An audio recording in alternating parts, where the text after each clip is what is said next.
Good afternoon. I'm Heather Burkhead-Goins with the Institute of Child Nutrition, and I would like to welcome you to the May 2023 CACFP 101 webinar, which is Managing Food Allergies and Special Dietary Needs. As a reminder, during today's webinar, all attendees will be muted. There will be time for questions at the end of the presentation. If you have a question, please type it into the question box on your screen. We will try to get as many questions as possible, but due to our time constraints, every question may not get answered during the webinar. The learning objective for today's webinar is to recall good practices and tips for managing food allergies and special dietary needs in child care centers and homes. The views and opinions expressed in this webinar are solely those of the presenter and do not necessarily reflect the official policy or position of the Institute of Child Nutrition. Today's guest speaker is Isabel Ramos-Lebron. She is a nutrition education specialist at the National CACFP Sponsors Association, whose primary function is to develop nutrition education materials and provide informational webinars on nutrition to support stronger program operations. She has over 10 years of experience working with low-income communities to educate and develop budget-friendly meal options to promote the family's well-being.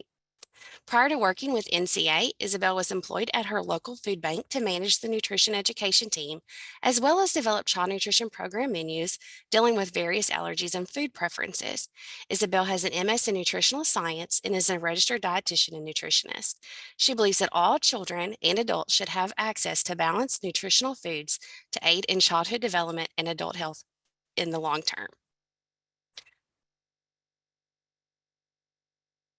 So without further ado, welcome Isabel.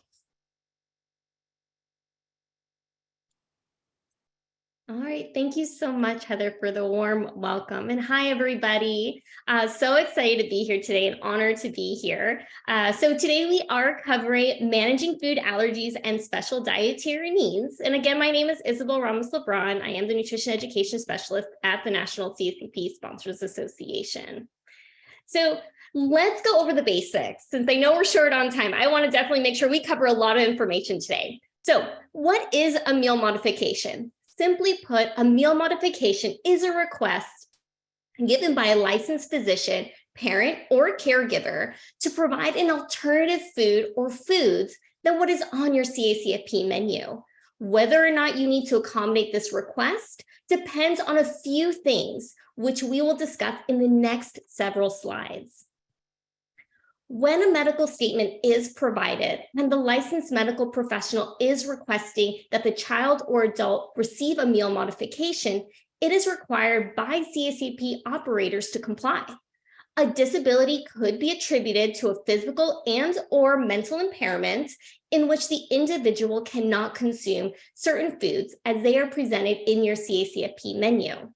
Because each person is a unique individual, then it is a reasonable assumption that each person's dietary needs will be different. So we must treat each meal modification as a case-by-case scenario.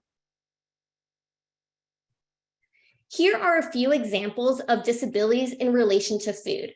A child or adult could have allergies or intolerances to certain foods. Here are the top 9 common food allergens that you might come across with those in your care.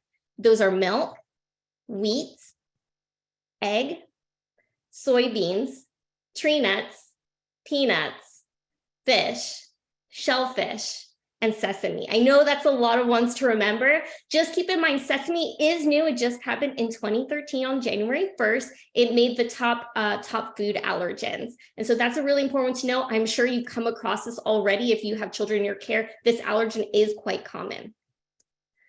Maybe the individual has a medical condition that requires adjustments in meals. For example, provide a carbohydrate count for a child with disabilities. Remove all gluten products from the CACFP menu for someone with celiac disease. Perhaps a child cannot swallow due to an impairment or recent surgery. In my experience, we had a lot of tonsillectomies, and so we had 2 weeks of soft diets. I don't know if some of you see those, but I dealt with a lot of preschool age children when modifying menus, and that was a very common one.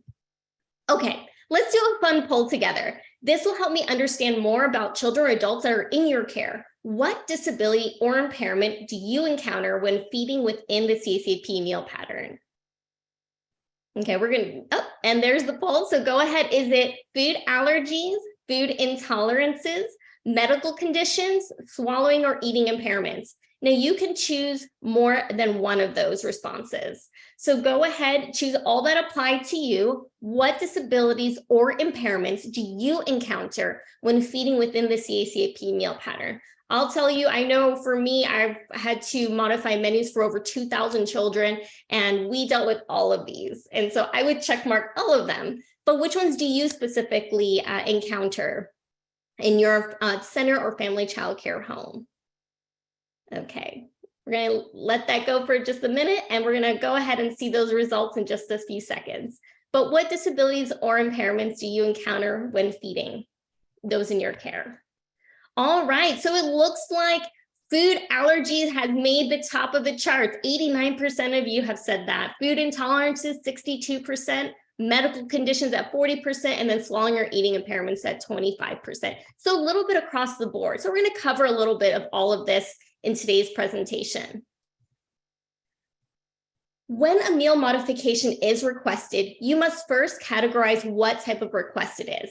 Is it a preference, a disability that needs meal modifications, or medical statement that is required for this type of meal modification?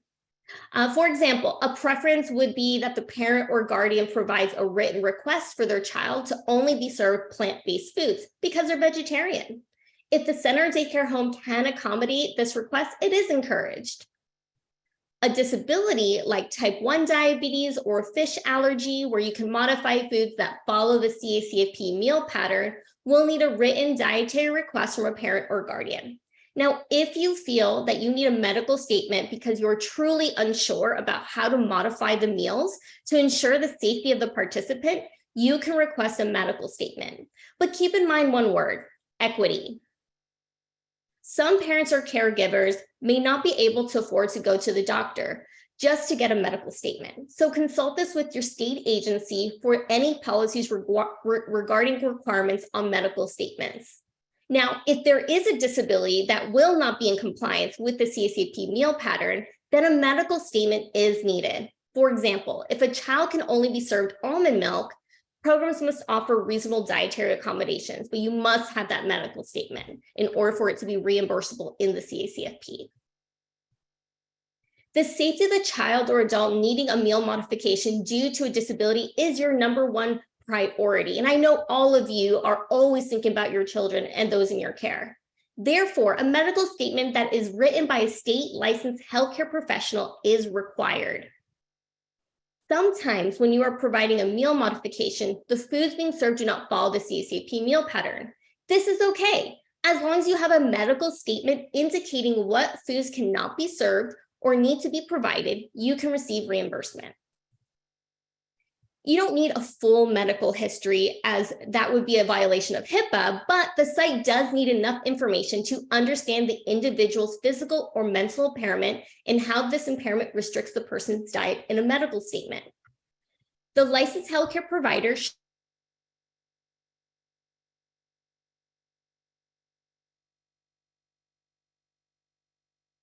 the healthcare provider may indicate that the child is not to be given any food product that contains strawberries. Sometimes a disability is a bit more complex and may need more information. So, if appropriate, the licensed healthcare professional should provide a list of the foods the person can eat, a list of foods that they cannot be served, and or given alternative food items that the individual can consume. Make sure the medical statement is signed by a licensed healthcare professional, and always check with your state agency to see if you need additional information. So let's dive in a little bit more into each of those steps of the medical statement that you definitely need. So here's an example of the first part is Mindy Lee has celiac disease and cannot consume products with gluten. When consumed, the child may experience diarrhea, constipation, and abdominal pain. These are just signs and symptoms for you to be aware of, to look for. So just in case, Mindy accidentally eats something that does have gluten in it and she's having a reaction, you know what to look for. So that's so important to have on that file. The next one would be, again, to avoid all foods that contain gluten. That's going to be the explanation from the doctor. Sometimes it's not very specific, and I was trying to make a realistic scenario here. So avoid all foods that contain gluten. And then step 3 would be examples of what foods to omit, and then what foods would be good alternatives. So omitting, we have here wheat products, baked goods, pasta, and then some alternatives would be rice products, corn products, oat products, and then gluten-free products as guidance. And then the last one, of course, is having that signed by a state licensed healthcare professional. You want to check with your state agency if you do not know who is authorized in your state. So just keep in mind, not every healthcare professional is authorized to write prescriptions in each state. So you must double check with your state agency or sponsor to make sure you have the correct ones, so you can make sure that those are the right ones in your state that you can approve on your medical statement. Occasionally, you may receive a medical statement that is not very clear and leaves you with more questions than answers. Reach out to the licensed healthcare professional to get clarification. You may need to include a parent or caregiver to make sure everyone is on the same page. This might be a registered dietitian. If you have one on site, they're the ones reaching out to the doctor. Never serve a meal if you're not sure if it is safe for the child or adult to consume. So if you're ever in doubt, don't serve it, okay? So you always want to make sure it is correct, the meal that you do serve. When specific foods are requested as part of the medical statement to be given to the individual, the site can provide a generic or similar food product as long as it is approved by the healthcare professional. If a specific food item or equipment needed for feeding is so expensive that providing this food item or equipment would make continued operation of the program unfeasible and alter the nature of the program, you may not be required to provide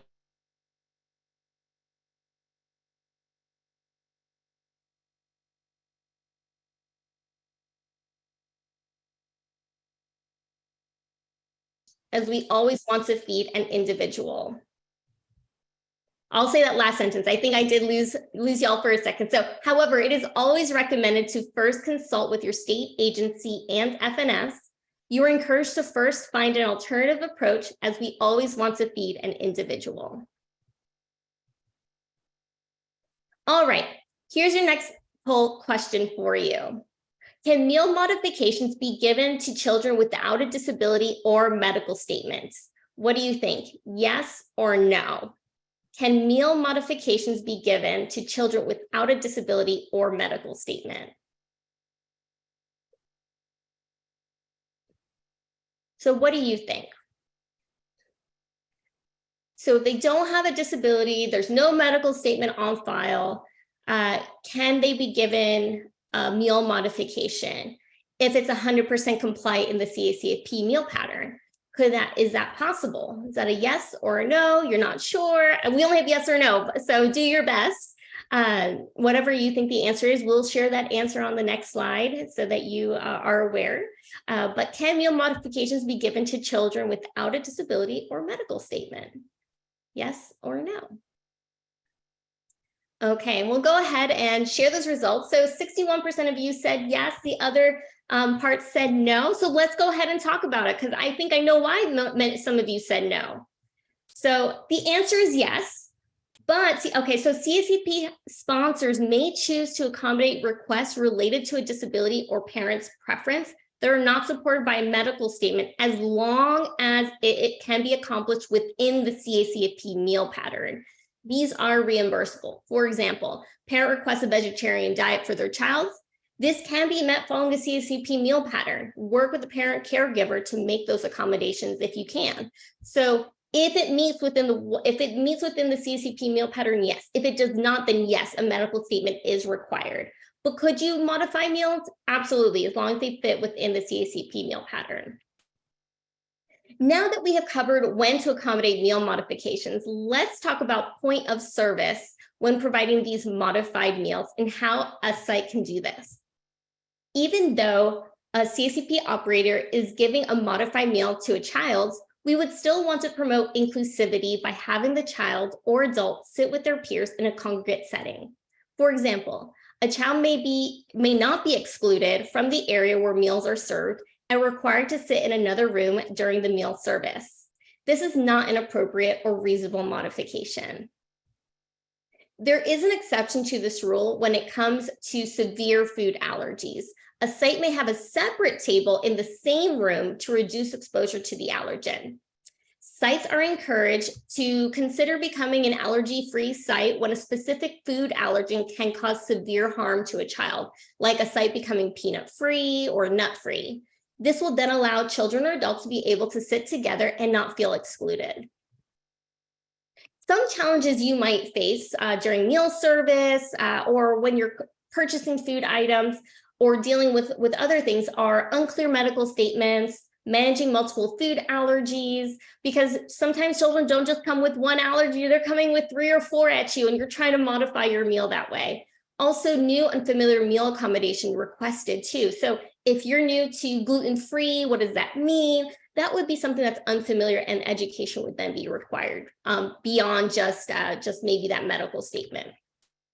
Some common mistakes, and these can become high-risk situations, things to be aware of as you are working on modifying meals, is label reading errors can happen. If we're not reading that ingredient list and we're looking for an allergy, we want to make sure that we're reading that ingredient list to its fullest, make sure that allergen's not there. Cross contacts can sometimes happen as well. And then unintentional ingestion. And that could be that maybe a child shared their bread with someone who is gluten-free and they had a reaction. So it can happen in the kitchen, it can happen in the place where they're eating. So it can really, these are situations that happen. And so it's just places for you to be aware of. Each CACFP operated site may serve meals a little bit differently. A few options based on programming type could be family style, pre-portioned meals on food trays or plates, or offer versus served. However, at the end of the day, it is up to the discretion of the site to determine the safest way to serve a modified meal. In the next few slides, we'll go over a few scenarios and options you could take when serving modified meals. When serving a meal, perhaps you need to switch out one item that does not affect the rest of your meal. For example, if you have an individual who cannot drink cow's milk, you can easily switch to a recommended alternative. So for example, if you have a medical statement that says child cannot have cow's milk, they must have almond milk, this would then be an appropriate switch, right? And so we could do that as long as that medical statement allows us to serve that almond milk. Because as we know, if almond milk is not nutritionally equivalent to cow's milk, we must have a medical statement on file to serve it and be reimbursed in the CACFP. Sometimes a meal modification will be a bit more complex. How do you navigate this during a family style meal service? If you're serving 1% low-fat milk, spaghetti with meat sauce and cheese, apples and green beans, but the child cannot consume any gluten or milk products, what do? Well, a separate entree will need to be prepared. You can use the same meat sauce, but change out the noodles for the gluten-free spaghetti. You do not add cheese to the pasta dish. And we would swap out the cow's milk for soy milk that's nutritionally equivalent to cow's milk. And the child can still participate in this family style lunch by serving themselves the apple and green beans. So there's still ways that you can have children feel like they can still join in family style, just certain things will be catered directly only to them for their safety, of course. And so let's talk about some best practices. Is that if you're getting a lot of children with the same meal modifications, highly recommend creating a cycle menu addressing those frequent allergies or intolerances. It just helps you, saves you time in the long run. Try to make foods look alike whenever you're able to. If you're doing these different menus, try to make them look alike or similar. Children do get frustrated when they're always being served different foods from others, although that can be a learning lesson and teaching children how to accept each other for their differences as well. And then double check labels. Manufacturers can change their formulation to include the allergen. So if there are food allergies there, so you definitely want to make sure you are checking the latest ingredient list just in case. And even if you don't have a child or adult with an allergen, doesn't mean you won't in the future. Better to have something in place and be prepared rather than reacting when it happens. Policies can always be adjusted as your experience in dealing with allergen grows. Develop protocols on how food allergens are prepared and served. And also, before you change the menu, you want to definitely review the menu with the parent or guardian just to make sure that they understand what you're serving and how it's making their child safe. And then ensure all the meals comply with medical statement requirements if you have received one. Because remember, every individual is unique and it would be a case-by-case scenario. So there are some additional resources to help guide you in food safety practices, learning more about food allergens, intolerances, and other free resources as well from the Institute of Child Nutrition, as well as the National CACFP Sponsors Association. And I believe we'll be sharing those in the chat with you as well. Some key takeaways just to go over what we talked about today is know the difference between your preference versus disability when you need a medical statement and when you don't. Meal modifications with a medical statement must be accommodated within reason. And then CACFP approved recipes can be modified to meet many types of dietary needs. So sometimes you have a recipe and it could be a simple switch of an ingredient, but of course there are certain recipes that you would really need to test it out to make sure you still get kind of the same product and the look and feel. And then always consult with a licensed medical professional when unsure about serving a modified meal. And last but not least, always check with your state agency and sponsor if you have any questions or concerns, because they're there to help you and guide you as well. Okay, so this is the end of our of this part of the presentation, and I know we are going to be opening up for Q&A. So Heather, I'm going to call you back up here to join me if you are there.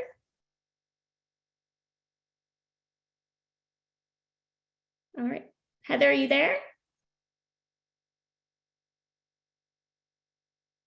Okay, and just as a reminder, the resources are in the chat function, so you should be able to see that there. So I'm going to go ahead and take a look at some of these Q&As as well. I'm here. Sorry about that, Isabel. No problem. All right. Go ahead. You're doing great. I was trying to answer as many as I could, but we were getting a lot of them, so we can take them in whatever order you would like. Sure. I actually saw this one that was a really good one. Jenny gave this question. With a medical statement, do we need to supply all of the components to claim the meal? So with a medical statement, the person is able, and correct me if I'm wrong, this is in the ECFR for CACFP. If you have a medical statement, I believe the parent or caregiver could supply up to 4 food components, but the site must provide 1. But you cannot force them to bring those items. So that is you can't make that a requirement. So if the parent's like, well, I can't provide it, then you're supposed to provide it then instead. Let's see if there's another one here. I hope that helps answer the question. Okay. So this is a good question. I don't have the full answer, but I do want to address it. I serve adults. We have adults who have more needs with their plates. Is it okay to have them sit in a different room with staff who are better equipped to help them? That would be something you would definitely want to talk to your sponsor or state agency. I do know that there are some exceptions, but I don't know them specifically, but that is something you want to that's a case-by-case scenario, like a site-by-site scenario where you want to go and talk with your sponsor state agency and have that conversation because it's maybe you have 2 dining areas. And so that is a little bit more of a question that you might have to ask directly to your state agency or sponsor. All right, here's one of my favorite questions. Is almond milk reimbursable with a medical note? So if it's a medical statement signed by a licensed healthcare professional and it says that they cannot have cow's milk and they must substitute with almond milk, yes, it is credible in the CACFP and reimbursable. Well, it's not credible, it's reimbursable in the CACFP because you have that medical statement. Make sure you have that on file. All right. So what about doctors who recommend lactate for children with casein allergies? So I'm assuming this is lactose-free milk. That is already credible in the CACFP. And so that is, you can serve that. You could have a parent note on file, but that is reimbursable in the CACFP. You don't need a medical statement, but that is good to have anyway. just to have on hand. And just making sure the age you're serving, if it's flavored or unflavored, and the correct percent fat is for that age group as well, unless it's specified by the doctor. Okay. Okay, let's see.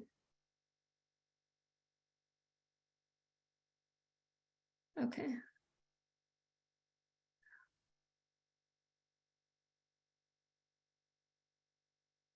Okay, so this is a tricky one. I always like to talk about these. Agnes had a really good question. If a medical statement states a disability as lactose intolerant, but only lists fluid milk as food to be omitted, can the parent clarify if the other dairy products are okay, or does it have to come from the doctor? This is very tricky because your role is to provide the safest meal for that child, right?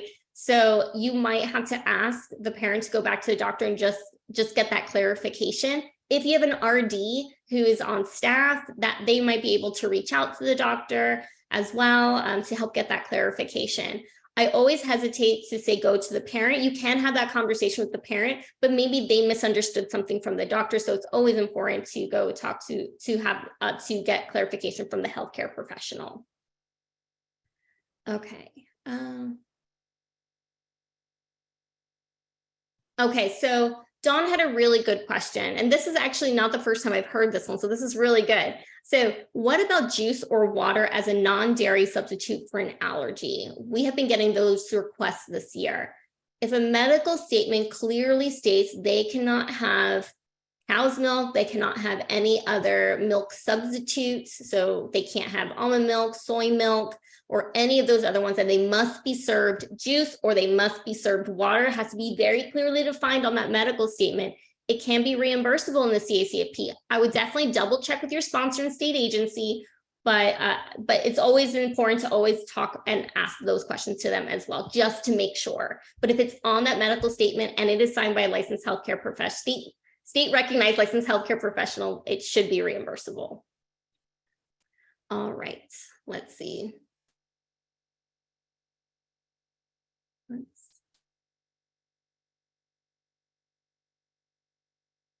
Okay, so let's see.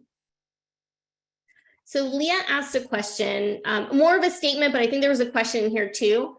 I was at an NSLP conference last month, and they said that the substitute milk had to match the protein, etc., like all the nutrients of milk, so that the soy was the only alternative that was reimbursable. So the rules are federally is that cow's milk can be substituted by a milk alternative if it is nutritionally equivalent to cow's milk. And so, not all soy products are nutritionally equivalent to cow's milk. So that is very important to know. There are many that are, but there's other pea milk. There's pea milk out there now too. You have to know if it's nutritional that matches all of those. Now, USDA has some wonderful guidelines for that. They actually show you. You can also go to the crediting handbook for CACFP, and there's actually a page on that about the nutrient equivalencies if you have any questions on that as well. Okay, I think we have time for one more question. Let's see.